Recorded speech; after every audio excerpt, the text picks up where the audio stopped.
Right, మరొక అంశం చూద్దాం సార్. గాంధీ నెహ్రూలపై బీజేపీ దాడి చరిత్ర మార్చాలని ప్రయత్నిస్తున్నారా? కాంగ్రెస్ పునాదులు తవ్వుతున్నారా?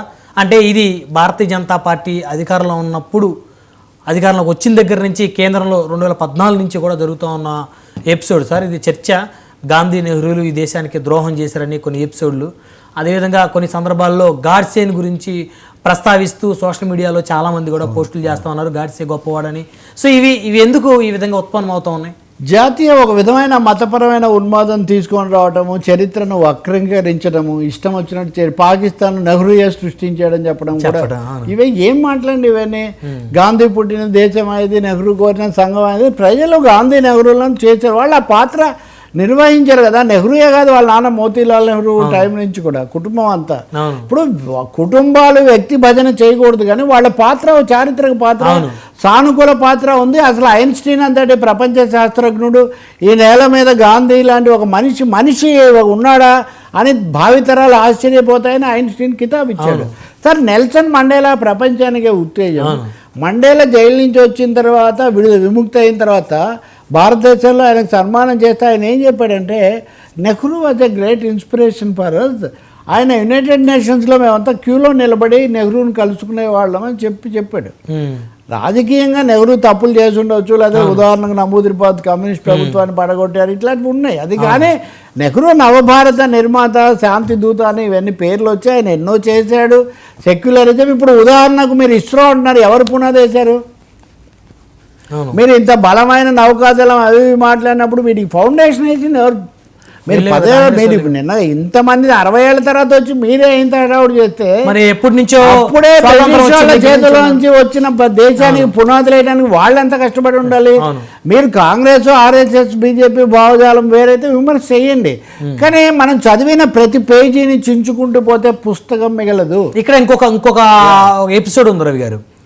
మన దేశం కోసం నిజంగా పోరాటం చేసి ప్రాణాలు వదిలినటువంటి వారి చరిత్ర కన్నా పాఠ్య పుస్తకంలో అక్బర్ కథ, బెబ్బర్ కథ, ఔరంగజేబు కథ, వీళ్ళ కథ ఎందుకు ఎక్కువ ఉంటుంది అని చెప్పేసి కూడా ఈ మధ్యకాలం వాళ్ళు కూడా భారతదేశ చరిత్రలో భాగం సార్. వాళ్ళు ఏదో ముస్లింలు కాబట్టి, వాళ్ళు ఏదో క్రైస్తవులు కాబట్టి మన దేశ చరిత్రలో భాగం కాదు అన్న ఆలోచనే అన్సైంటిఫిక్. ఓకే, అది చరిత్ర కాదు. తాజ్ మహల్ ఈ దేశంలో ఉందా లేదా? ఉంది. కుతుబ్ మినార్ ఈ దేశంలో ఉందా లేదా? చార్మినార్ ఈ దేశంలో ఉందా లేదా? ఇంకొక మెదక్కి వెళ్తే 100 ఏళ్ల చర్చ అక్కడ ఉందా లేదా? వీటన్నిటిని మీరెవరండి 100 ఏళ్ల తర్వాత, 200 ఏళ్ల తర్వాత వచ్చి, అది రేపు ఇంకొక ఆయన వచ్చి మోడీ పనికిరాడు, ఇప్పుడు వాజ్పేయి పేరు కూడా తలుచుకోవట్లేదు. వీళ్ళందరూ సంగతి ఏంటి? మీ పార్టీ వాజ్పేయి గారిని మీరు తలుచుకోవట్లేదు. మీరు భారతదేశ చరిత్రలో యవనులు, హూణులు, కుషానులు, మౌర్యులు అనేక మంది పాలించారు. ఆ సమయంలో వాళ్ళు కూడా వచ్చారు. ఇప్పుడు ఆఫ్ఘనిస్తాన్ గాంధార దేశము, గాంధార దేశం అప్పుడు దాని పేరు, ఇప్పుడు ఈ పేరు ఉంది దానికి. చరిత్ర దాని అంతా మీ చరిత్ర ఏమన్నా మీరు విధాతల చరిత్ర. ఈ మధ్య కాలంలో వచ్చినటువంటి సినిమా ఛత్రపతి, ఖచ్చితంగా ఇప్పుడు శివాజీ మహారాజ్ చరిత్ర వచ్చిన సినిమానే కాదు. శివాజీ కూడా ఏం ఉన్మాది కాదండి. శివాజీ ముస్లిం మహిళలను చాలా గౌరవించాడు. ఎంతసేపటి శివాజీ వర్సెస్ ఔరంగజేబ్ అని, శివాజీ ఏదో శివాజీ ఏదో బీజేపీ అయినట్టు, అంటే శివాజీ బీజేపీనే, ఇంకెవరు సర్దార్ పటేల్ బీజేపీనే, సంభాజీ మహారాజ్ బీజేపీనే, భారత మాత బీజేపీనే. ఎవడుతారు ఇవన్నీ చెప్పింది? జనగణమన అధినాయక జయ హే భారత భాగ్య విధాత అని పాడినప్పుడు భారతీయులందరూ దాన్ని పాడుకుంటారు. జవహర్లాల్ నెహ్రూ అలైన విధానం కానీ, శాంతి కోసం పోరాటం కానీ, భారతదేశానికి పునాదులు వేయటం కానీ, అసలు ప్రపంచంలో ఒక పెద్ద 105 దేశాలతో ఒక విధానం భారతదేశం. ఇవన్నీ ఇప్పుడు తీసిపడేసి ఇప్పుడు బీజేపీ రాజకీయాలు చేసుకోవటం వేరే విషయం. పాకిస్తాన్ను సృష్టించిందే నెహ్రూ అంట. అంటే సామ్రాజ్యవాదులు బ్రిటిష్ వాళ్ళు వియత్నాంను దక్షిణ వియత్నాం, ఉత్తర వియత్నాం చేశారు. కొరియాను ఉత్తర కొరియా, దక్షిణ కొరియా చేశారు. యెమెన్ను సౌత్ యెమెన్, నార్త్ యెమెన్ చేశారు. అసలు వాళ్ళు డివైడ్ అండ్ రూల్ ప్రకారం మీరు ఎంతసేపటికి ఒక విధంగా సామ్రాజ్యవాదులను, బ్రిటిష్ను, అమెరికాను పక్కన పెట్టి వాళ్ళు ఇప్పుడు మన నెత్తి మీద కూర్చున్నారు సార్. ట్రంప్ మన పిల్లలను పంపిస్తుంటే ఇది మనం మాట్లాడకుండా అప్పుడప్పుడు ఔరంగజేబు, అంతకుముందు అప్పుడు బాబరు, వాళ్ళ గురించి మాట్లాడుకుంటే ఉపయోగం సార్. మీరు ఆలోచించండి. ఇంకోటి చెప్తున్నా, మన దగ్గర కూడా ఎవరో చర్చ చేశారు కాశ్మీర్ గురించి. మొన్న మోదీ, వీళ్ళందరూ అంటే మోదీ మాట్లాడుకుంటూ సర్దార్ పటేల్ ప్రధానమంత్రి అయి ఉంటే అసలు కాశ్మీర్ సమస్య వచ్చి ఉండేది కాదు అని. రాజ్మోహన్ గాంధీ సర్దార్ పటేల్ జీవిత చరిత్ర సాధికారికంగా ఇంతలా పుస్తకం రాశాడు, తెలుగులో కూడా ఉంది. రాజ్మోహన్ గాంధీ స్వయంగా గాంధీ గారి మనవడు. అవును, ఆయన చాలా ఆధారాలతో సహా చెప్పింది. సర్దార్ పటేల్ వైఖరి మీకు తెలుసండి. ఏమంటే మనము ముస్లింలందరూ పాకిస్తాన్కు, హిందువులందరూ ఇటు అనుకున్నప్పుడు వెళ్తే వాళ్ళు ముస్లిం ఆధిక్యత ఉన్న కాశ్మీర్ వెళ్తే మనకేంటంటే అభ్యంతరం అనే వైఖరి తీసుకున్నాడు సర్దార్ పటేల్. అలాగే కాశ్మీర్ను పాలిస్తున్న రాజా హర్సింగ్ పాకిస్తాన్తో సంప్రదింపులు జరిపాడు. ఇండియాతో ఉండాలని కోరుకున్నవాడు షేక్ అబ్దుల్లా, నేషనల్ కాన్ఫరెన్స్, దాని పేరు ప్లెబిసైట్ ఫ్రంట్, ప్రజలందరి తరఫున వాళ్ళు అక్కడ ఉన్నారు. కాబట్టి ఇక్కడ మతాలను బట్టి, కులాలను బట్టి మీ నిర్ణయం కాలేదండి.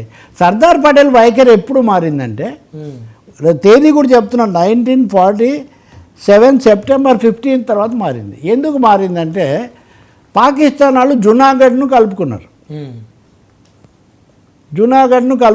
అప్పుడు పటేల్ ఏమన్నాడంటే, హిందువులు అధికంగా ఉన్న జునాగఢ్ను పాకిస్తాన్ కలుపుకుంటే ముస్లింలు అధికంగా ఉన్న కాశ్మీర్ను మనం ఎందుకు కలుపుకోకూడదు అనే ఒక కొత్త లాజిక్ ఆయన తీసుకున్నాడు. ఇది మినహాయిస్తే పటేలు, నెహ్రూ ఆఖరికి అయోధ్య సమస్యతో సహా వాళ్ళు ఒక తాటి మీదే ఉన్నారు.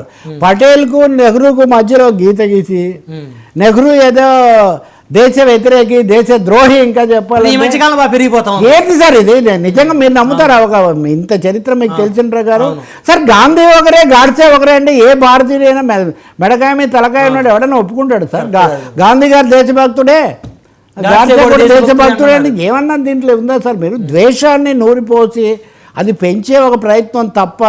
ఇప్పుడు అన్ని పార్టీలు వెళ్ళి దేశం కోసం ప్రతినిధి వర్గాలు వెళ్ళాయి కదా, దాని దేశం కోసం వెళ్ళాయి, భారతదేశం కోసం వెళ్ళాయి, భారతీయ జనతా పార్టీ కోసం వెళ్ళలేదు. ఈ తేడా, ఈ చిన్న తేడా చూడాల్సిన అవసరం ఉంది. ఒకప్పుడు ఇందిరా ఇండియా అంటే మనం వ్యతిరేకించాం, ఇప్పుడు మోడీ ఇండియా అంటే కూడా వ్యతిరేకిస్తాం. మోడీ అయినా కాదు, ఇందిరా, వ్యక్తులు ముఖ్యం కాదు. మీరు కూడా దేశం తరపున ఉన్నారు, దేశ ప్రధానిగా మిమ్మల్ని గౌరవిస్తాం. కానీ మీరు తీన్మూర్తి భవన్ నెహ్రూది పెడితే దాన్ని తీసేసి ఆఖరికి ఇందిరాగాంధీని హత్య చేశారు సార్. అవును, అంగరక్షకులు ప్రధానమంత్రిగా ఉండగా ప్రధానమంత్రిని హత్య చేస్తే ఆమెను వారసత్వం తీసుకునే బదులు ఆమెను వర్ధంతి రోజును సర్దార్ పటేల్ పేరుతో జరుపుతున్నారు. ఇందిరాగాంధీ పేరు తీసేశారు. అంతకుముందు నేషనల్ ఇంటిగ్రేషన్ డే, జాతీయ సమగ్రత దినోత్సవంగా జరిపేవాళ్ళు. సరే, ఎంత కోపం ఉన్నా కానీ మరీ ప్రాణాలు ఇచ్చిన వాళ్ళను కూడా మనం చూడకపోతే ఎట్లా సార్? అసలు వాళ్ళు పాకిస్తాన్ వాళ్ళు హిందూ ముస్లిం క్రైస్తవులు ఎవరైతేనే మానవులే అనంత జీవన సమరంలో అలుపు ఎరగని శ్రామికులేని మతాలు భారతదేశంలో ఒక మతం లేదు సార్. కాబట్టి ఒకటిగా చెప్పాలంటే ఇది ఒక వ్యసనంగా మారిపోయి మోదీ లాంటి వాడు వచ్చి దేశ సమగ్రతకు మంచిది కాదు. మీరు ఈ రోజున వాళ్ళని అంటే రేపు మిమ్మల్ని అంటారు. అది అంతే కదా. అంతే కదా. కాబట్టి గుజరాత్ కూడా ఆ విధంగా చూస్తే చాలా చరిత్ర ఉంది దానికి కూడా. రైట్, ధన్యవాదాలు తెలకపల్లిరావు గారు. మరివి ఈరోజు ముఖ్యమైనటువంటి అంశాలు. రేపు మరొక